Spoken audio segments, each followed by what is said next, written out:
चलिए दोस्तों, अभी हम आपको अभी वायरल एक समाचार के बारे में बताते हैं। जैसे कि अभी आप लोगों ने न्यूज़पेपर में पढ़ा ही होगा, अभी हाल की घटना है, हाल की समाचार है। जैसे कि नेपाल में टीओडी को लेके विरोध हो रहा है।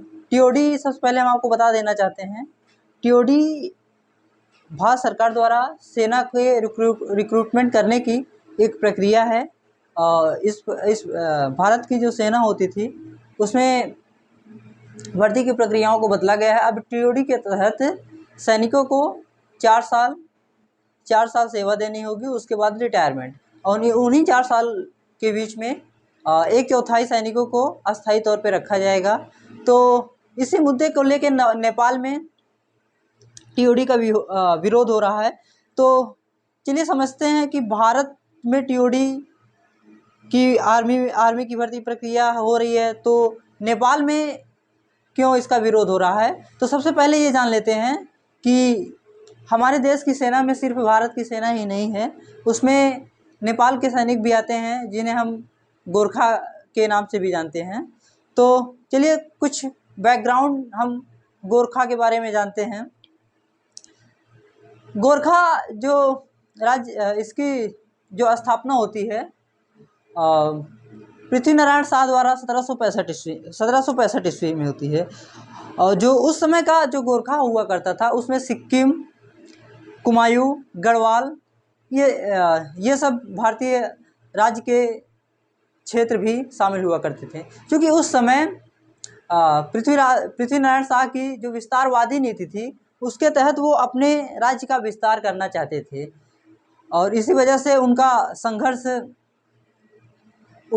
जब वो अपना विस्तार तिब्बत पे कर रहे थे, तो उनका संघर्ष होता है चीन की आर्मी से। जब चीन की आर्मी से उनका संघर्ष होता है, तो मदद के लिए भारत का रुख अपनाते हैं। तो आपको पता ही होगा, उस समय हमारे देश में ब्रिटिश कंपनियां हुआ करती थी, वो भी बहुत तेज से अपना पैर पसार रही होती हैं, वो भी एक विस्तार नीति अपना रही होती हैं।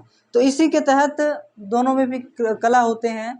और एक ब्रिटिश आर्मी जो कि ब्रिटिश और नेपाल के बीच में 1816 ईस्वी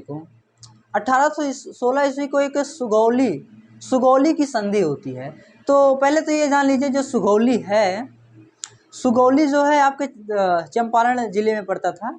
इस सुगौली के तहत ये डिसाइड किया गया। तो पहले ये जान लीजिए कि 2 दिसंबर को यह संधि पे हस्ताक्षर हुए थे, और 4 मार्च को यह लागू हुआ था। 4 मार्च को यह लागू हुआ था। इस संधि के तहत नेपाल में मान लीजिए 2/3 क्षेत्र को ब्रिटिश को वापस करना पड़ा था। जैसे कि आज हम लोग सिक्किम देख रहे हैं, कुमायूं, गढ़वाल, वो सब इसी संधि के तहत। तो इस संधि में ये होता है कि तब से नेपाल सब्सिडरी अलायंस बन जाता है। सब्सिडरी अलायंस मान लीजिए कि ब्रिटिश के अंदर रह के, लेकिन यहाँ पर यह है कि वो अपनी संप्रभुता को बनाए रखता है। तो सबसे पहले जान लीजिए कि संप्रभुता होता क्या है।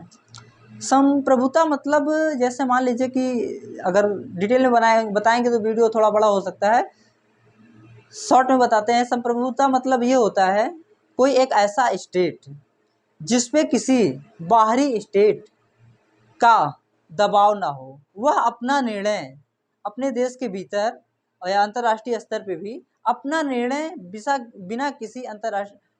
बिना किसी देश के दबाव में और अपने मन से ले सके, उसी को हम बोलते हैं सॉवरेनिटी या संप्रभुता। नेपाल तब से अपनी संप्रभुता बनाए रखता है, और 1816 से सुगौली की संधि से भारत में गोरखाओं की एंट्री चालू हो जाती है। क्योंकि उस समय भी भारत ब्रिटिश का ही पार्ट था। मतलब ब्रिटिशों ने यहाँ पे आके अपना कॉलोनियल रूल स्थापित किया था। तो तब से गोरखा भारतीय सेना में रह रहे हैं। उसके बाद जानते हैं, जब नवंबर 1947 ईस्वी को एक त्रिपक्षीय संधि होती है। त्रिपक्षीय संधि में भारत नेपाल और ब्रिटेन तीनों देश साथ में रहते हैं। और इस त्रिपक्षीय संधि में इस बात को माना जाता है कि अब भारतीय सेना में गोरखा रेजिमेंट पूर्व की भांति अपनी सेवा देते रहेंगे, और उनके पास ये भी ऑप्शन रखा गया कि वो ब्रिटेन को भी ज्वाइन कर सकते हैं। आपको हम ये बता दें कि गोरखा जो बटालियन है वो न केवल सिर्फ भारत में बल्कि ब्रिटेन की सेना में भी गोरखा बटालियन एग्जिस्ट करते हैं, होते हैं। कहने का मतलब ये है कि नेपाल की जो सेना गोरखा है वह न केवल भारत में ही अपनी सेवा दे रही है बल्कि ब्रिटेन जैसे विकसित देशों में भी सेवा दे रही है। तो वर्तमान में जो गोरखा बटालियन की स्थिति है, वर्तमान में 43 गोरखा बटालियन हैं इस समय। और चलिए अब थोड़ा सा हम आपको, भारत और नेपाल की बात आ रही है तो थोड़ा सा इसके हम कुछ संबंधों को उजागर करते हुए कुछ बात करते हैं। सबसे पहले ये जान लीजिए कि जो नेपाल है, नेपाल एक लैंडलॉक कंट्री है और बफर स्टेट। लैंडलॉक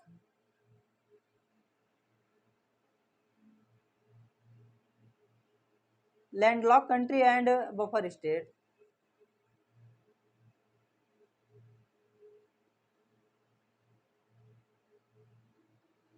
इन दोनों शब्दों का मतलब हम आपको बताते हैं। सबसे पहले आप समझिए कि लैंडलॉक कंट्री क्या होती है। ऐसा देश जिसकी जो चारों ओर से घिरा हुआ हो और जिसकी कोई भी सीमा जल सीमा से नहीं लगता है। जैसे कि अब अगर आप भारत को देखेंगे तो ये लगभग 3 दिशाओं से जल से घिरा हुआ है, इसलिए इसे प्रायद्वीप कहा जाता है। लेकिन जो लैंडलॉक कंट्री होती हैं वो चारों ओर से किसी देश से घिरी हुई होती हैं और उनका किसी समुद्री या समुद्री सागर से उनकी देश की सीमा नहीं टच करती है। मतलब वो चारों ओर से स्थल अवरुद्ध हैं, उनके चारों ओर स्थल ही स्थल है। और अब समझते हैं बफर स्टेट क्या होता है। बफर स्टेट की जब हम बात करते हैं तो बफर स्टेट दो देशों के बीच में पड़ने वाला एक ऐसा देश होता है जिससे मान लीजिए कि आप देखते होंगे नेपाल चाइना और भारत के बीच में पड़ता है। नेपाल चाइना और भारत के बीच में पड़ता है, तो नेपाल एक बफर स्टेट भी है। बफर स्टेट मतलब ये एक बफर स्टेट का एक सीधा फायदा हमें ये देखने को मिलता है कि हमें अपने अंतर्राष्ट्रीय शत्रु या विदेशी शत्रुओं से एक प्रत्यक्ष आक्रमण की शंका हट जाती है, जैसे कि हमें चाइना से होती है। तो अब समझिए कि बफर स्टेट आपने समझा। अब हम आपको भारत और नेपाल के संबंध में कुछ और बातें बता देते हैं। देखिए भारत और नेपाल का संबंध बहुत पहले से रोटी और बेटी का रहा है। तो ये समझ लेते हैं कि नेपाल तो संप्रभु राज्य है, लेकिन अभी भी वहाँ पे ज़्यादातर राजनीतिक अस्थिरता रहती है। और पहले वो एक राजतंत्र हुआ करता था, अभी हाल में ही वहाँ पे लोकतंत्र लागू हुआ है। और ये भी जान लीजिए कि जैसे भारत की मुद्रा रुपया है वैसे नेपाल की मुद्रा भी रुपया है। और नेपाल एक हमारा पड़ोसी देश है और जो कि भारतीय सरकार द्वारा कई तरीके से नेपाल को सहयोग किया जाता है। और अच्छा, नेपाल से संबंधित एक घटना आप लोगों ने ज़्यादातर ये भी सुना होगा कि ये आतंकवादी या भी कोई टेररिस्ट एक्टिविटीज़ करने वाले पर्सन ज़्यादातर नेपाल में भाग जाते हैं। तो इसका सीधा एक प्रमुख कारण यह है कि नेपाल में जो हमारी सीमाएं होती हैं, नेपाल को नेपाल के नागरिक हमारे देश में बिना किसी वीज़ा के एक देश से दूसरे देश में आ जा सकते हैं, व्यवसाय कर सकते हैं, व्यापार कर सकते हैं। यहाँ तक कि नेपाल और भारत में ज़्यादातर वैवाहिक संबंध भी हैं। और नेपाल हिंदू मेजॉरिटी कंट्री है। सो लेकिन नेपाल के नागरिकों को सिटीज़न नहीं घोषित किया गया है। वो हमारे यहाँ वोट नहीं दे सकते हैं, बल्कि वो हमारे यहाँ बिजनेस कर सकते हैं, घूम सकते हैं बिना रोक टोक के, और उन्हें किसी वीज़ा की ज़रूरत नहीं है।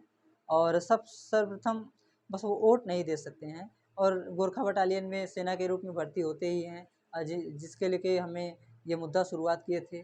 और हमें लगता है कि ये बातें आपको समझ में आ गई होंगी, और उम्मीद करते हैं कि ऐसे ही हम और आपको इंटरेस्टिंग टॉपिक आपके सामने लाते रहेंगे। चलिए फिर मिलते हैं किसी अगले वीडियो में। धन्यवाद।